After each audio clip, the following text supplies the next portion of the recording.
¿Qué tal, hermanos? Muy buenas noches, día o mañana, según estén viendo esta nueva grabación.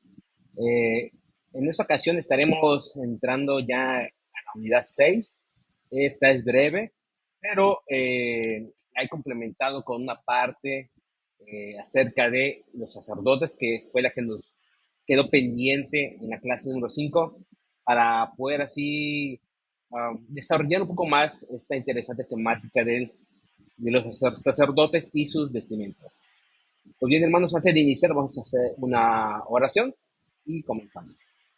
Señor, damos gracias por esta ocasión que nos permites reunirnos, Padre. Te agradecemos la oportunidad de conocer más acerca de ti, de tu palabra y de lo que tú has enseñado a través de tu vínculo y tu comunión, tu relación con el pueblo de Israel en el Antiguo Testamento, Padre. Te pido que nos des entendimiento y discernimiento para escuchar y comprender lo que se ha enseñado, Padre, que nos permitas meditar en ello y también aplicarlo en nuestras vidas, familias, ministerios, iglesia. Te ponemos en manos esta clase. Amén. Muy bien, hermanos. Entonces, el tema de esta ocasión es Israel conduciéndose como un pueblo santo. Israel conduciéndose como un pueblo santo. El objetivo: el alumno entenderá las demandas de Dios para su pueblo y la forma de vivir en comunión con Él a través de estudiar las leyes de santidad y las fiestas de Israel. El propósito: habiendo establecido las normas para la relación con su pueblo, Dios les explica a los israelitas cómo ellos deben vivir el uno con el otro. Con algunas excepciones, nosotros podemos entender el porqué de la mayoría de estas leyes sobre cómo aptos o abarcando temas de inmoralidad. Por lo general, estas leyes protegen la sanidad tanto como la santidad de las relaciones humanas, con el pueblo de Dios principalmente. Pero además de estas leyes, Dios provee un sistema de justicia ejemplar. Este sistema de justicia lleva la santidad de Jehová desde la buena conducta personal hasta la conducta económica de la nación, hasta la conducta general, abarca toda la nación. O sea, no queda nada fuera de la influencia de la santidad de Dios.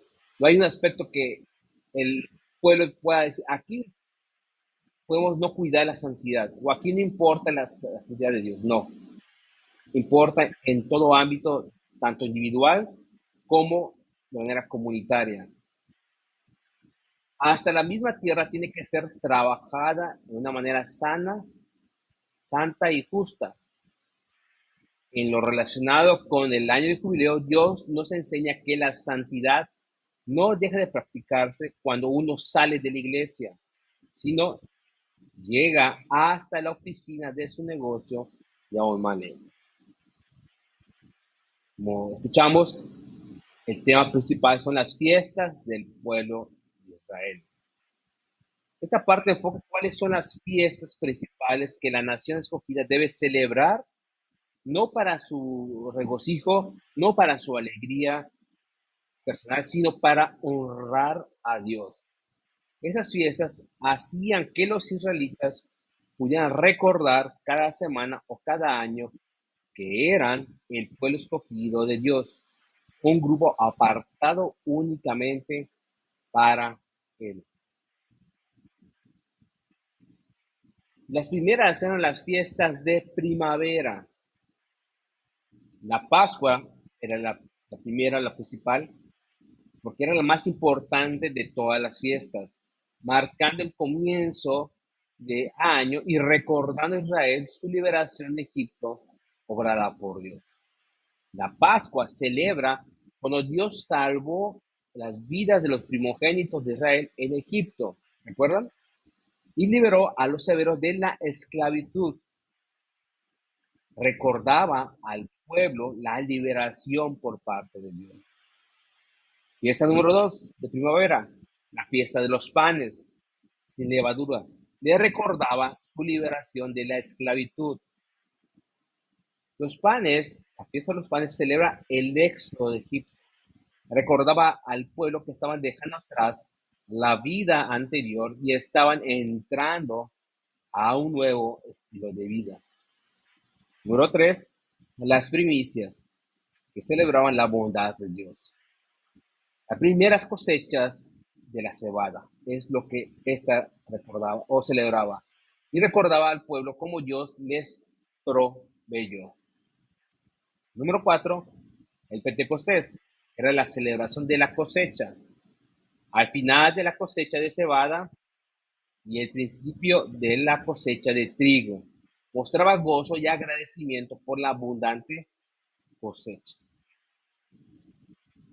Fiestas de verano. Las fiestas de las trompetas eran una asamblea solemne en la que las prioridades eran el sacrificio y la ofrenda. El día de la expiación era el día en que se hacía la expiación por los pecados de la nación.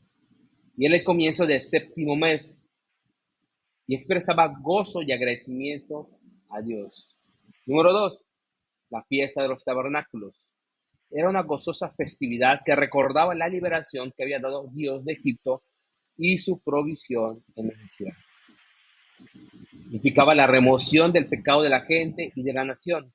Restauraba el compañerismo con Dios.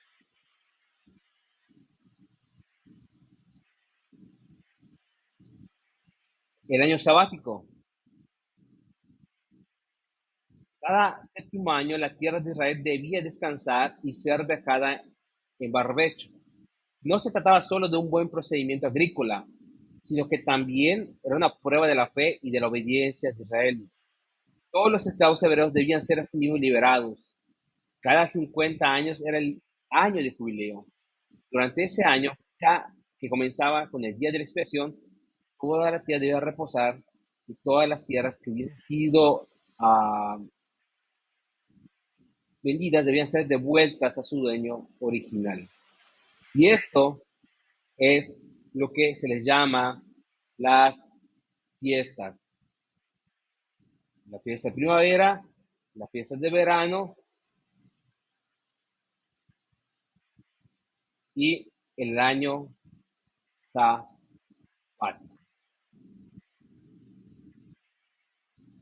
Son todas las fiestas y bueno, hermanos, con esto concluimos esta parte de que son las fiestas. Pero como les comentaba, también quería abarcar con ustedes el tema de los sacerdotes. Un tema interesante. Los sacerdotes venían de una sola familia, la familia de Aarón, un descendiente de Leví. Sus funciones: servir como un mediador entre el pueblo y Dios.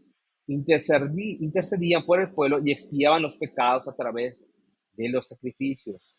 Buscaban la reconciliación con Dios. 2. Consultar a Dios para discernir la voluntad divina para el pueblo. 3. Debían ser tanto los intérpretes de la ley, así como los maestros de la ley, para enseñar al pueblo los estatutos de Dios. 4. Servir en todo el quehacer de las cosas sagradas del tabernáculo. Es decir, las funciones de lo que implicaba el sacerdocio no eran actividades, ¿cómo decirlo?, de pocas cosas, sino implicaban un estrecho vínculo con Dios y un servicio de primera mano en relación con el Señor. Una, realmente era un servicio valioso, único y exclusivamente para cierto grupo, como ya vimos, ¿verdad? Pero tenían los requisitos para ser perdón, para ser sacerdotes, se ocupaban unos requisitos. Uno, tenía que ser un hombre sin defecto físico. Debía casarse con una mujer de carácter ejemplar. No debía contaminarse con costumbres paganas ni tocar las cosas inmundas. La santidad divina en quienes acercan a Jehová un estado habitual de pureza, incompatible con la vida común de los hombres. Es decir, necesitaban aislarse del pecado lo más posible, necesitan estar puros para poder estar ante la presencia del Señor, a ministrar eh, por medio de los diversos artículos que eran parte del tabernáculo. Y solo el hecho de estar o participar en una actividad donde estaba el Señor o había estado el Señor, no se tabernáculo, implicaba sí o sí una santidad remarcable, una vida común, una vida poco común comparada con los hombres, una vida apartada, dedicada exclusivamente a servir al Señor. El primer sumo sacerdote fue Aarón, quien fue elegido por Dios como jefe espiritual del pueblo. Y su principal tarea era velar por la recta administración del culto. El sumo sacerdote solo entraba una vez al año al lugar santísimo, esa parte donde estaba el arca, para expiar los pecados del pueblo. En su vestimenta llevaba el pectoral con los nombres de las 12 tribus de Israel. Era el mediador entre la nación y Dios. También solo él podía consultar a Dios a través del Urim y el Tumim.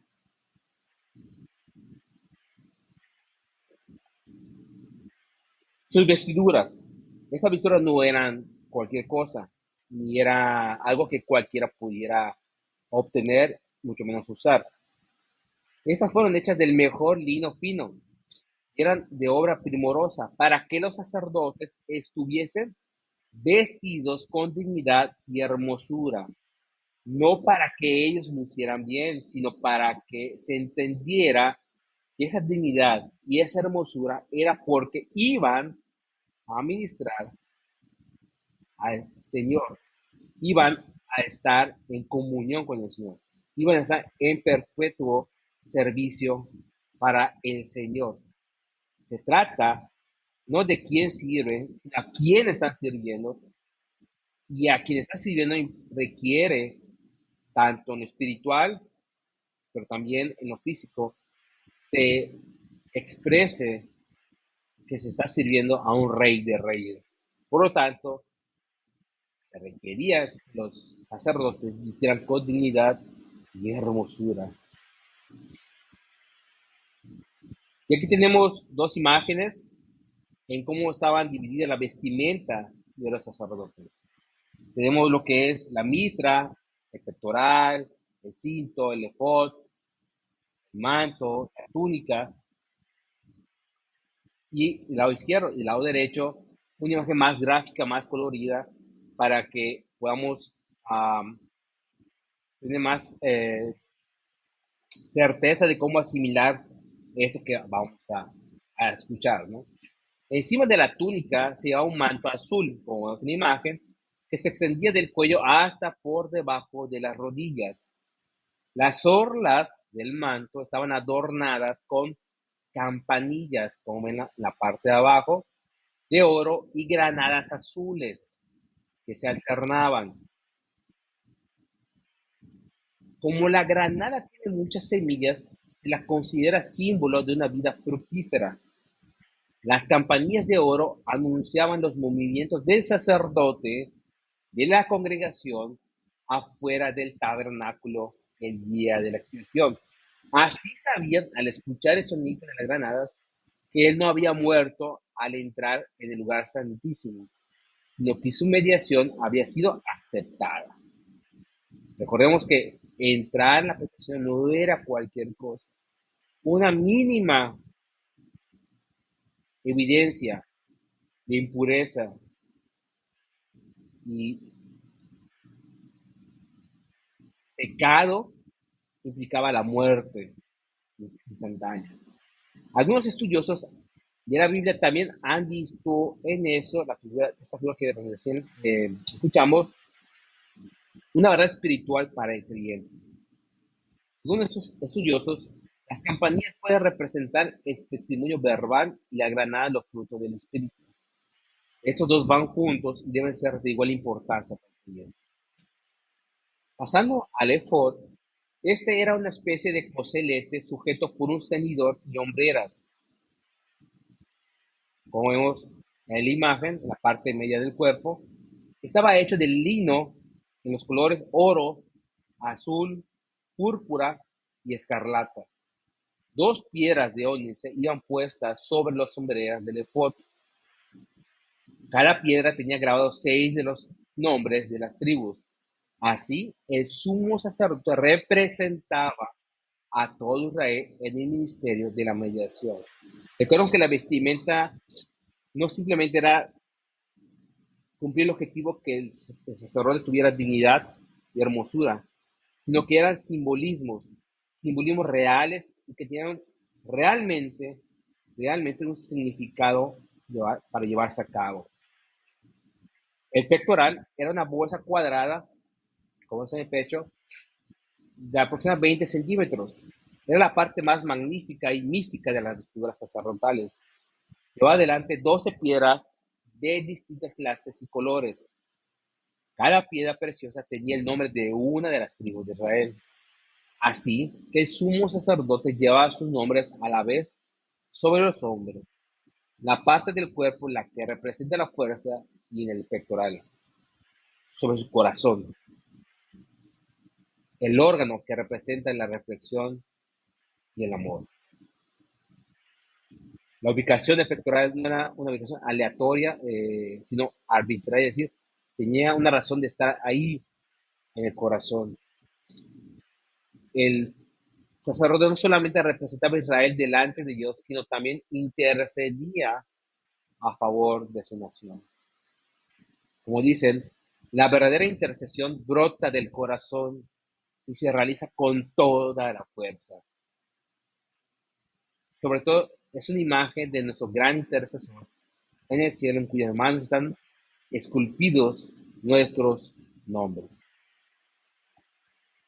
El sumo sacerdote llevaba dentro del pectoral los urim y tumim, que significan luces y perfecciones. Se empleaban para consultar a Jehová. Según se creen, eran dos piedritas, la una indicando respuesta negativa y la otra respuesta positiva. No se sabe exactamente cómo se usaban, pero es probable que eran sacadas o echadas al azar.